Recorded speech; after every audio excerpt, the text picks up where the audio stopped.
Chapter 3. The Runic Writing Exercises the Professor. Undoubtedly it is runic, said the Professor, bending his brows. But there is a secret in it, and I mean to discover the key. A violent gesture finished the sentence. Sit there, he added, holding out his fist towards the table. Sit there and write. I was seated in a trice. Now I will dictate to you every letter of our alphabet which corresponds with each of these Icelandic characters. We will see what that will give us. But by St. Michael, if you should dare to deceive me— The dictation commenced. I did my best. Every letter was given me one after the other, with the following remarkable result. When this work was ended, my uncle tore the paper from me and examined it attentively for a long time. "What does it all mean?" he kept repeating mechanically. Upon my honour, I could not have enlightened him.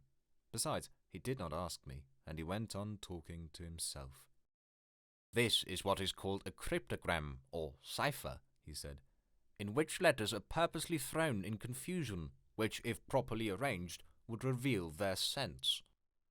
Only think that under this jargon there may lie concealed the clue to some great discovery." As for me, I was of opinion that there was nothing at all in it, though, of course, I took care not to say so. Then the Professor took the book and the parchment and diligently compared them together. "These two writings are not by the same hand," he said. "The cipher is of later date than the book, an undoubted proof of which I see in a moment. The first letter is a double M, a letter which is not to be found in Turleson's book, and which was only added to the alphabet in the 14th century. Therefore, there are 200 years between the manuscript and the document." I admitted that this was a strictly logical conclusion. "I am therefore led to imagine," continued my uncle, "that some possessor of this book wrote these mysterious letters. But who was that possessor? Is his name nowhere to be found in the manuscript?" My uncle raised his spectacles, took up a strong lens, and carefully examined the blank pages of the book. On the front of the second, the title page, he noticed a sort of stain which looked like an ink blot, but in looking at it very closely, he thought he could distinguish some half-effaced letters. My uncle at once fastened upon this as the centre of interest, and he laboured at that blot until, by the help of his microscope, he ended out by making out the following runic characters, which he read without difficulty. "Arne Saknussemm," he cried in triumph. "Why, that is the name of another Icelander, a savant of the 16th century, a celebrated alchemist." I gazed at my uncle with satisfactory admiration. "Those alchemists," he resumed, "Avicenna, Bacon, Lully, Paracelsus, were the real and only savants of their time. They made discoveries at which we are astonished. Has not this Saknussemm concealed under this cryptogram some surprising invention? It is so. It must be so." The Professor's imagination took fire at this hypothesis. "No doubt," I ventured to reply. "But what interest would he have in thus hiding so marvellous a discovery?" Why? How can I tell? Did not Galileo do the same by Saturn? We shall see. I will get at the secret of this document, and I will neither sleep nor eat until I have found it out." My comment on this was a half-suppressed "Oh." "Nor you either, Axel," he added. "The deuce," said I to myself. "Then it is lucky I have eaten 2 dinners today." "First of all, we must find out the key to this cipher. That cannot be difficult." At these words I quickly raised my head, but my uncle went on soliloquizing. "There's nothing easier. In this document there are 132 letters, 77 consonants, and 55 vowels. This is the proportion found in southern languages, whilst northern tongues are much richer in consonants. Therefore this is a southern language." These were very fair conclusions, I thought. "But what language is it?" Here I looked for a display of learning, but I met instead with profound analysis. This Saknussemm, he went on, was a very well-informed man. Now, since he was not writing in his own mother tongue, he would naturally select that which was currently adopted by the choice spirits of the 16th century. I mean Latin. If I am mistaken, I can but try Spanish, French, Italian, Greek, or Hebrew. But the savants of the 16th century generally wrote in Latin. I am therefore entitled to pronounce this, a priori, to be Latin. It is Latin. I jumped up in my chair. My Latin memories rose in revolt against the notion that these barbarous words could belong to the sweet language of Virgil. Yes, it is Latin, my uncle went on, but it is Latin confused and in disorder. Perdubata soi in ordinata, as Euclid has it. Very well, thought I. If you can bring order out of that confusion, my dear uncle, you are a clever man. Let us examine carefully, said he again, taking up the leaf upon which I had written. Here is a series of 132 letters in apparent disorder. There are words consisting of consonants only, as nrls. Others, on the other hand, in which vowels predominate, as for instance the fifth, uneyev, or the last but one, osebo. Now, this arrangement has evidently not been premeditated.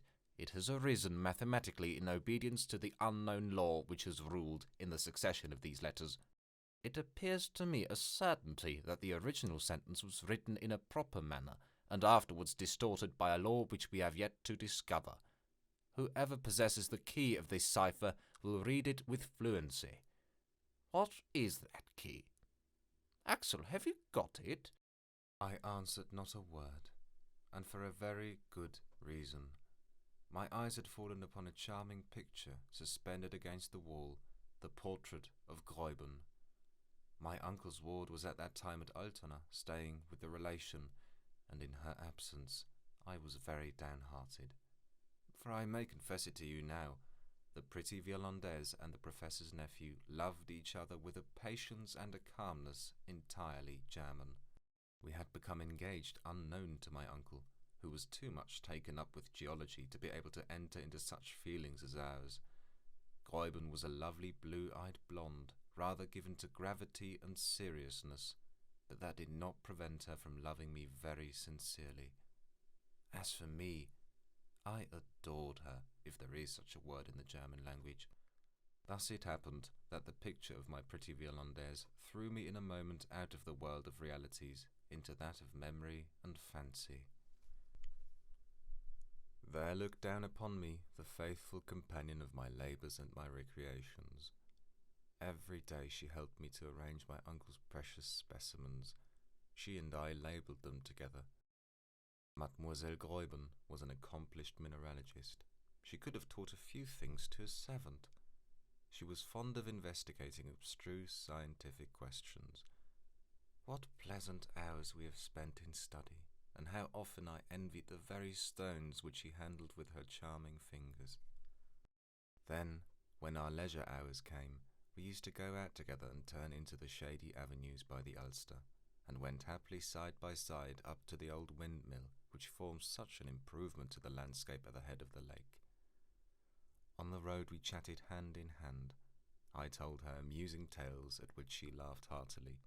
Then we reached the banks of the Elbe, and after having bid good-bye to the Swan sailing gracefully amidst the white water lilies, we returned to the quay by the steamer.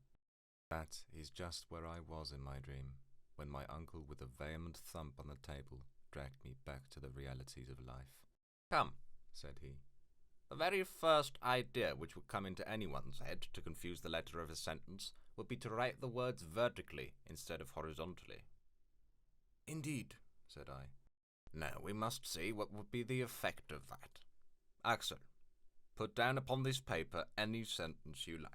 Only instead of arranging the letters in the usual way, one after the other, place them in succession in vertical columns, so as to group them together in 5 or 6 vertical lines. I caught his meaning, and immediately produced the following literary wonder. Good, said the professor without reading them. Now set down those words in a horizontal line. I obeyed, and with this result. Excellent, said my uncle, taking the paper hastily out of my hands. This begins to look just like an ancient document. The vowels and the consonants are grouped together in equal disorder. There are even capitals in the middle of words, and commas too, just as in Saknussemm's parchment. I considered these remarks very clever.